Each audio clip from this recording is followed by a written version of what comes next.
We literally just got home about 10 minutes ago. Yeah. So we thought, you know, while Gen Con is fresh in our minds, let's go ahead and get this. And we're also very tired. It's been a very long day. Has been. So let's kind of talk about the little things before Gen Con. So we ended up staying, we sprung for, to stay at the JW, so it was connected, which was nice. We had a nice corner room, had a great view. However, it was a little noisy. We found out how noisy downtown Indy really is. Lots of sirens. And it really didn't quiet down until about 1 a.m. Yeah, it was about 1:30. But the room was nice. The room was very nice. Hotel was very nice. And we used the on-site parking. And they also have, you know, the ballrooms open for open gaming. So, which they had free water, and it was cold. Yeah. That was very nice. They had a bunch of water, like, spread out around the ballroom section. Yeah, the JW is very nice. Very nice hotel. It's definitely not worth the money that we paid for one being night. out of block. Yeah, for one night. But for the convenience, it was good. It was really good.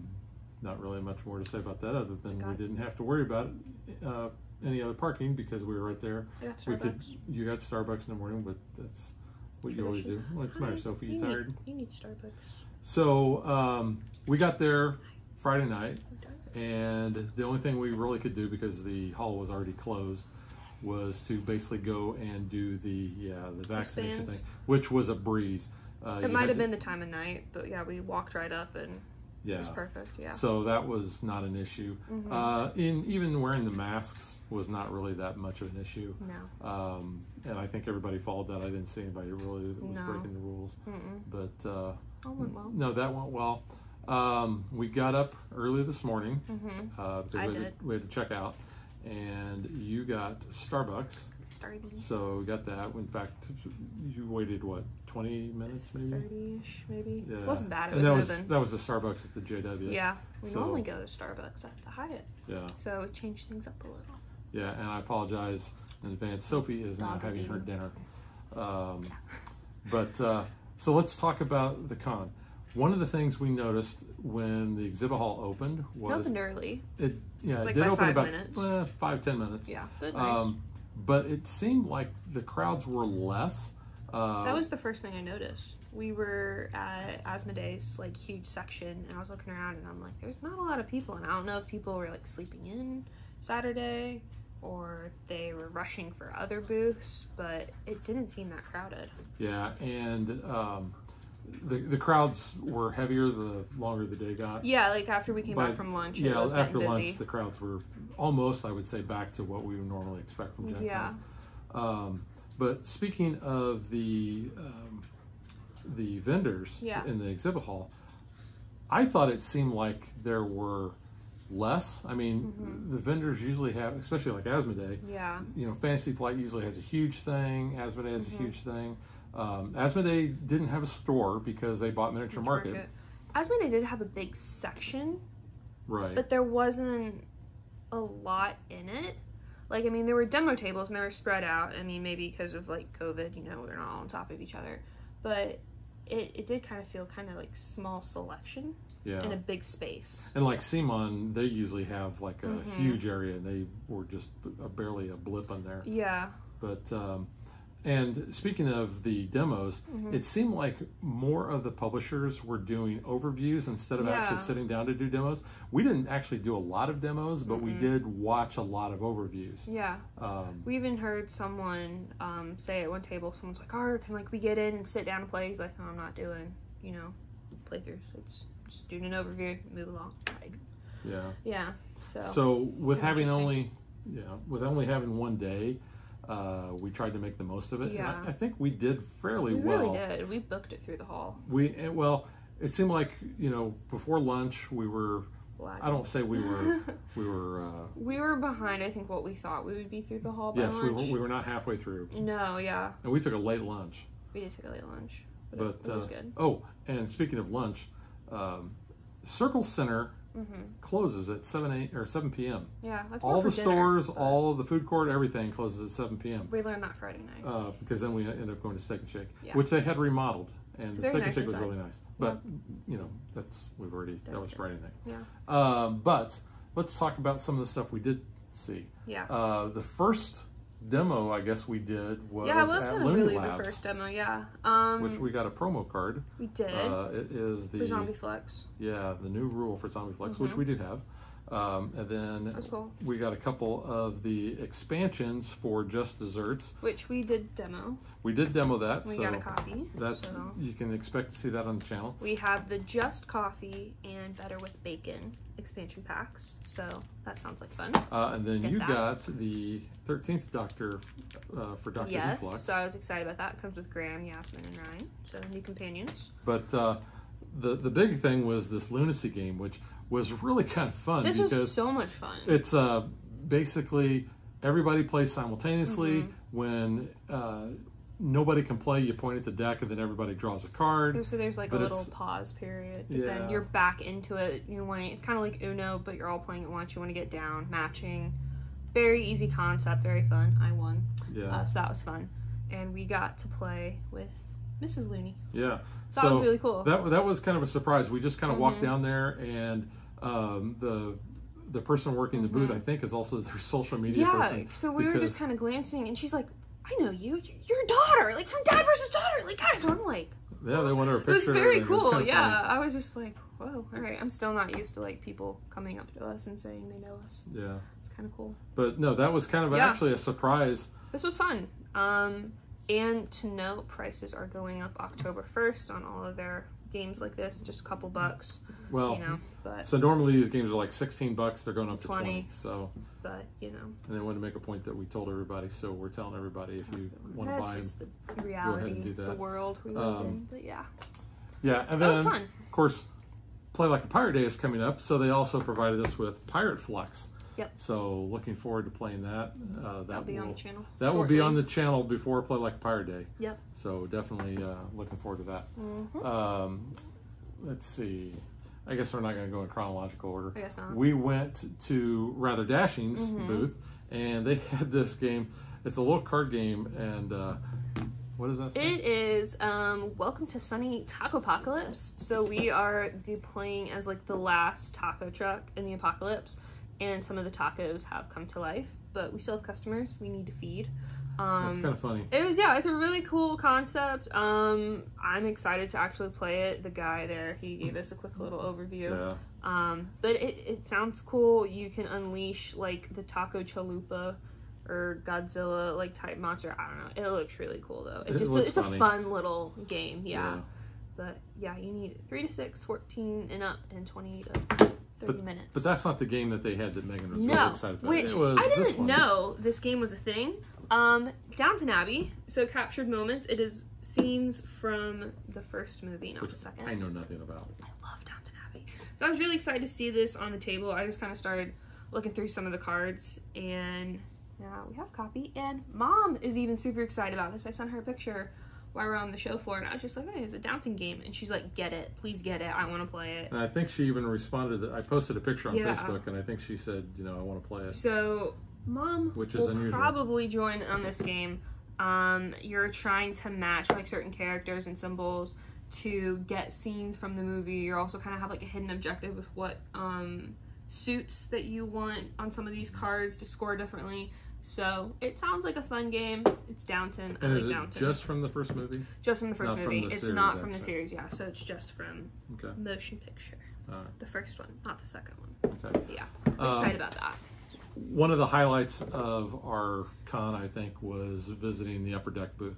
Yes. Shout out to Jade, first of all. I love her so much. Yeah, she's great. And if you like seeing all the Upper Deck stuff on our channel, it's because of her. Thank her. Yeah. But what we got was the new Black Panther expansion. So yes, and we got a card for that. We got the Throne's Favor card to go with that. So looking forward to that. And she also told us that there's a Black Widow expansion that's going to be coming out later this year. So but we'll pass more information along as we get it. We are excited to play this one. She told us that, how the villains can only give us wounds and injuries. We can do that. And they have ambushes. Yeah, we can do that back to them with this. So I'm excited to get that out. Wakanda forever. Yeah, we also got some new promo cards. We got a Thanos Mastermind and a Dark Phoenix Mastermind because it is the 10-year anniversary of Legendary, which is awesome. That was part of their booth. So we love Legendary, if you haven't noticed. They're very excited. Their big reveal, though. The big reveal was that next year. We can't show a lot, but their overall booth theme was Matrix Encounter Legendary. Yes. I've never seen the Matrix. That will change yeah, before we do a review copy. Well, you got a year. I do have a year to watch them. The new one did look interesting. Like, I remember seeing trailers for that. But the mat reminded me of kind of like Buffy in a way. Buffy's had things where you would like go in the Matrix and out because you get standees and you're playing as like through the movies. We can't show a lot because it's not final copy yet. And they did ask us not to share this. So all we could show is this, and we have posted, or at least I've posted on social, the cover of the box, which again could change before production. And you get a promo card if you demo it, but we cannot show off this promo card. So it's kind of cool if you are at Gen Con and you've played it, you kind of get a sneak peek what it could look like. So it's fun. Yeah, be on the lookout as we have more information about that. We'll pass it on. We visited one of our very old Gen Con friends, JC. He's over at Foxmine. And back during the pandemic, you kind of had a fascination with those little bubble the little pop things, and I got one for Christmas. So he gave you this Presto, so it's the fast popping game. It's based on the Go Pops, like those little, like, you know, pop it things. So I don't really know much about this. It says be first to tap Bublo and win the card. So you get like the little pop it like cubes, and I think you're trying to do certain things. I'm sure it's going to be annoying.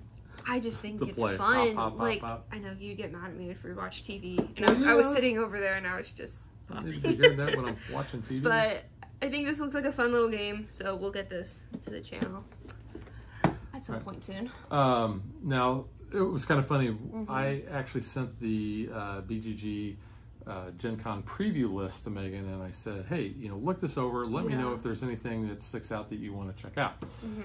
There was one. Now, okay, I knew about this before you sent me that list. Okay. I didn't. Knew about this game when it was in Kickstarter, and I was very excited that Everything Epic was gracious enough to let me get a press copy of The Librarians, the adventure card game. I love this show. There's also an expansion for this. There is, and it was... Spear of something. Yeah, it was based on one of the movies, and I think that was where you got Carson Flynn. So he's not in this one. I think you also got Jenkins as a playable character. But they had a really cool mat too. It did. They had a deluxe version. It was like a gold box, and it came with a mat and some of the other characters. But I'm excited to get this one. I love the show. I know you haven't seen it. I'm probably gonna start watching it. It's really good, guys. Like, give it a chance. I think it's on Hulu. If you guys watch that, it's cool. You get to play as different characters. You get to like be the librarians. I just think it's such a cool concept. I'm very excited to get this one. So again, thank you Everything Epic for this. One of the booths we always go to is Modifius because Chris, their owner, he's been very generous to the channel. We love him, especially we love listening to him talk because he's a Brit. So nice. he always takes care of us. And one of the games I think that was on both of our radars, that and especially on mine because I've been bugging him about it ever since it was first announced. Sorry about that. Because we were James Bond fans. Yes. And that is Spectre, the board game. So for the 60th anniversary too. Yeah, we're going to be playing as we're trying to become the next number one, I guess. Yeah. We don't want to be number two. No, you don't want to step in number two. But James Bond is our adversary in this. It'll be really fun because, you know, you play Legendary and you're playing like with Bond and trying to go up against Spectre, kind of. So yeah, we are and Spectre. we got to see they had a booth set up in one of the halls outside of the exhibit hall, so we got to see all the components. Like the display cases. Yeah. Yeah. We saw they had a table up at their booth too for playthroughs. Yep. But very excited to do this one. I don't know when, but I'm excited for it. There's like, you know, the little Spectre logo pieces you get to move around. Yeah, they look really cool. There's a 007 poker chip in there. We saw. But yeah, very excited for this. I will probably be Silva because he's from Skyfall. And it's the only one I know that's in this game. But yeah, very excited for this one. And then while we were there, it's like, You seen Kung Fu Panda? You played Kung Fu Panda? I said I've never seen a Kung Fu Panda. No, and this guy's like, but there's 3 movies. I was like, he goes, you have to watch all 3 movies in order. And then he goes, this game will seem like the 4th movie. So this just sounds like fun. All I know is that Jack Black is the Kung Fu Panda, but I think it'll be fun. DreamWorks makes fun movies. You know, and this is like, I think when DreamWorks was still kind of making good movies. Yeah. So I don't know. It looks cool. It comes with 32 figures. It looks like a fun little game, but I don't know. We'll see. It gives us a reason to watch the movie now. Yeah. And then play the game. And these big box games will have unboxings on the channel very soon. So those will come out. We'll show off all the components and everything. But yeah. Yeah, so I'm actually kind of looking forward to that too, just because I don't know anything about it. Yeah, so it should be fun. Like I said, we did get the chance to see a lot of overviews, including Star Wars Villainous. That looks which awesome. We're really excited about that. Yeah.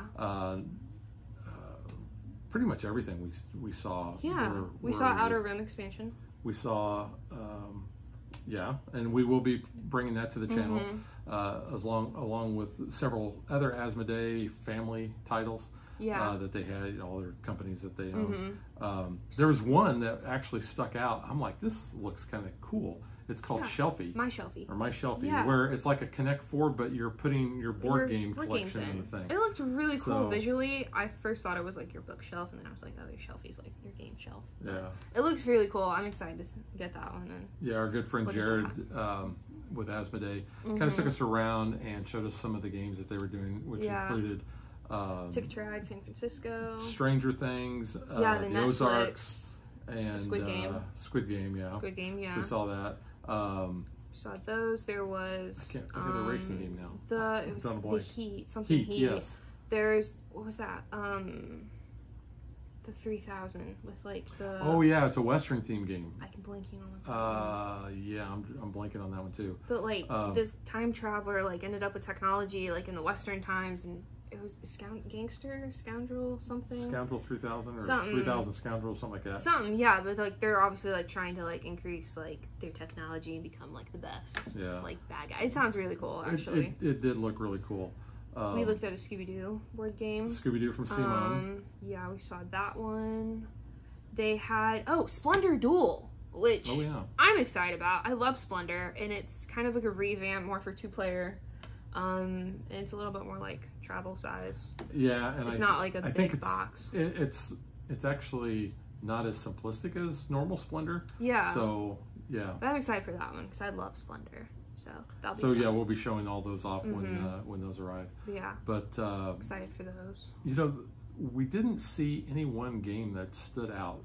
We were talking about that. Yeah. I was trying to get a feel for what was the buzz. What was the must-have game.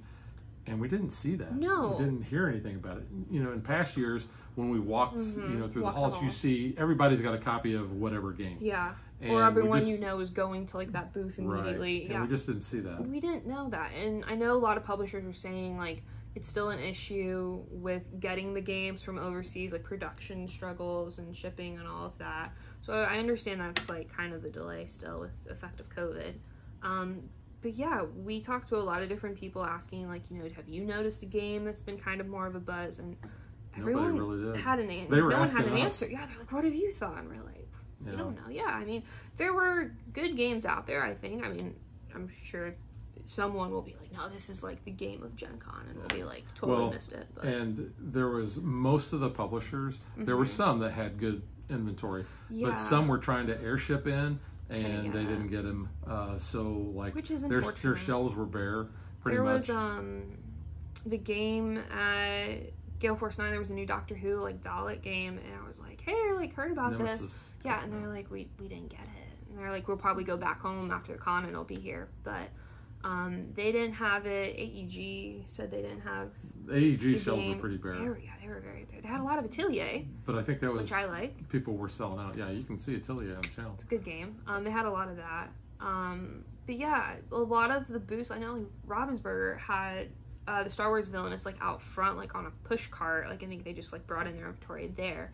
But like their overall like shop was very small too. They didn't have a lot of games, and they were only really doing an overview of Villainous, Star Wars Villainous. And there were some that some publishers they used to have a lot bigger booths, that had Very such small. a tiny booth that we walked by them and didn't realize it, and we're like, where are these guys at? And we know pulled they're up here. on the app, Yeah. and we're like, I should be standing right in their Yeah. booth, and I can't find it. But I mean, it sucks that COVID has hit this hobby, you know, in so many different ways, more than, you know, you just can't play with your friends. Like, it's hurt the companies, like, making these games.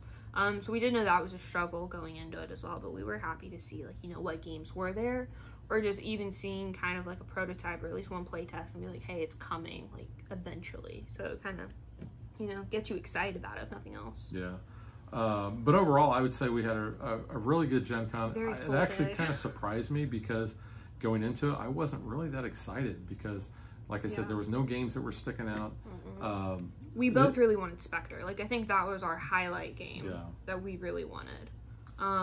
We knew we wanted to, like, go in and get that. But I mean, really the highlight of going to Gen Con was spending time with you. So that's so cheesy. Well, but I had a great time. It was fun. You know, I went in with very low expectations, and you know, I think everything went smooth. We found games, I think, that weren't on our radar at all. Kind of like the Lunacy, like the Looney Labs games. I mean, that wasn't like on our list of games to check out, but that was fun. There was a comic book like printing game. It was down one of the aisles. Yes. Which is going to Kickstarter, I think. Yeah, he said it was going to Kickstarter, I think, like next month. I can't remember the name, and I wish I like would jot it down. But it looked really cool, and I was like, I want more information on this whenever it comes out. So you'll have to keep an eye on that. And it was one that was announced quite a while ago, because I had mentioned it to you a couple months ago. That doesn't mean I remember. I know. But it did look really cool, so I was excited to like see that. Obviously, we couldn't like play because it was very prototypey, but we did. It looks I mean, cool. We saw so many games. We did. Almost got to the point where it's like a lot of these small games were starting to all look alike. There was nothing really that made things stick out. The one thing I was disappointed in was my goal really was to try to upgrade components and things. And I know when I went to Gen Con 3 years ago, there was, I can't think of the company's name, but they had, you know, like little cannons that you could upgrade and barrels and, you know, meeples, things like that. And I didn't see them. And what was that Meeple? Meeple Source? Meeple Source had upgraded bits. They had a ton of Wingspan stuff. And Scythe. Wingspan was like all over the booth. I mean, it's cool. Wingspan, in my opinion, I'm gonna get hate for this, is an old person game. Because it's about bird watching, and that's why you like it, I'm sure. Because I'm old? Yeah, I didn't say it. Yeah, I don't think so. But, I mean, the components looked really cool. If birds are your thing, they're not mine. Birds are scaring me. Wingspan is actually very fun. Like, it does look like very cool. There are a lot of, you know, bits you could upgrade. They had like nests for the eggs, which were really cool. They had some upgraded eggs. They had like bird tokens. I mean, cool stuff. But that was like the only like upgradable like bit section I think that we at least found. Yeah.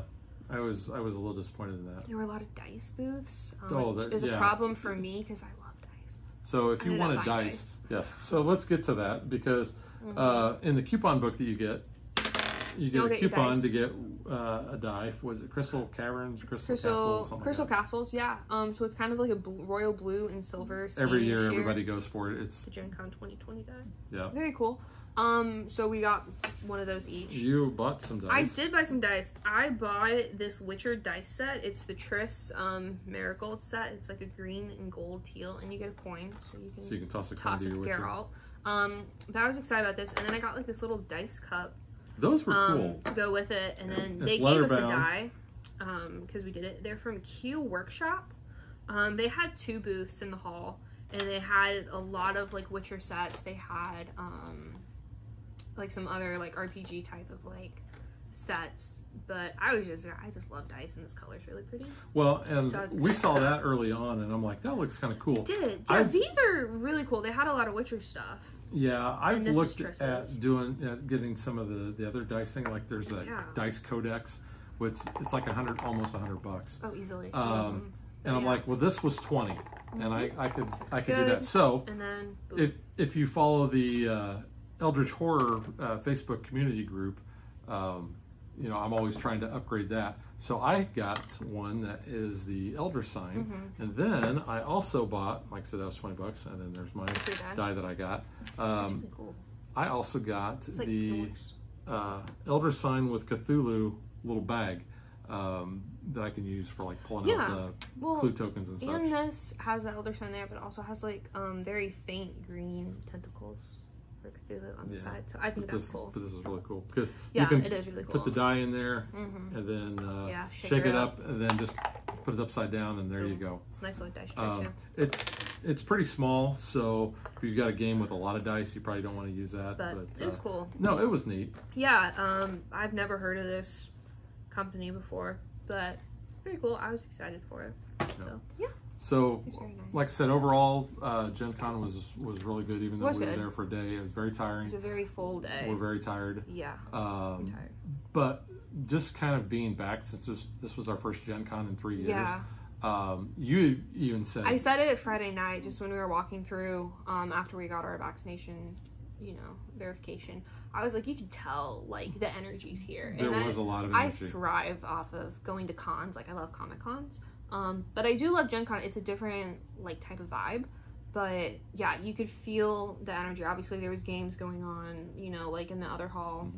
Even in the hallway, they were doing things. But it was exciting. And I like seeing, people that have bought games and they've opened it and they're playing there on the floor, with a couple other friends. I like going to the ballroom. There was several people from my weekly game group that were there, met up with them and they were playing Kingswood from 25th Century Games, which he got a deluxe copy of the game and this playmat for like 35 bucks, and it looked awesome. The game's pretty light. The components, though, were incredible, though. We watched quite a bit of their game, but yeah, the components were neat. They had metal coins, screen printed meeples. Yeah. Like I said, the mat was stitched. It was very cool. Yeah, it looked neat. But then when I went to the booth today, they were sold out of the mat. They were sold out of the retail version, so that you had to get the deluxe, which, like I said, was only 25 bucks. Yeah. So that wasn't bad. But no, I mean, it looked like low inventory. Yeah, a lot of companies I think were selling their hot stuff, which is great. Like, I'm very happy for these companies, but then it does leave empty shelves. So I'm actually kind of looking forward to going back to Gen Con. Like I said, my energy level and my enthusiasm was low going in, and after getting there, it just kind of it felt good. I know, and all my memories from past Gen Cons have been coming up on Facebook, but it's good to see you don't know everybody, but you're actually meeting them now. Well, and it's funny, like, we were at Cosmos, and they're like, oh, didn't you, like, work at Disney? Like, didn't you do all these things? And it's like, yeah, it's cool to, like I'm memorable. Because, like, I was gone for a couple years because I was at Disney. But it's neat seeing, a lot of our old friends, even though we didn't necessarily do anything with their booth, just going up and seeing them, talking to them. Getting a handshake, just saying, hey, how you doing? It's been great, because I haven't seen you in 3 years. They are the Con family. It's very nice. There are some members of the Con family that we didn't see. We tried. Yeah. We stopped by the booths, and they were gone. Yeah. But there's next year. Yeah. So and it was hard for like only being there one day, and we're there like on the busiest day. Yeah. Really, I mean, Saturday's the busiest, so I mean it's kind of on us too. But yeah, we made the most of it for one day. Yeah. So we had a good time, and we hope that. You were following us on social media. You were posting a lot on Instagram. I posted and Twitter. Stuff on Facebook. We're doing a lot. And we will have some other videos that are going to be featuring some of the stuff that we saw. So keep an eye on the channel for that. But I guess expect these games coming up pretty soon. Yeah, let's wrap it up. And I think it's getting close to bedtime because I am very tired. So we'll catch you guys next time. Bye. Thanks for watching our video. We hope you enjoyed it. And if you did, click that like and subscribe button. You can also follow us on social media like Facebook and Twitter at DadBeDaughter. And if you like what we do and you want to support us, you can visit our Patreon page. So thanks for watching. Thanks.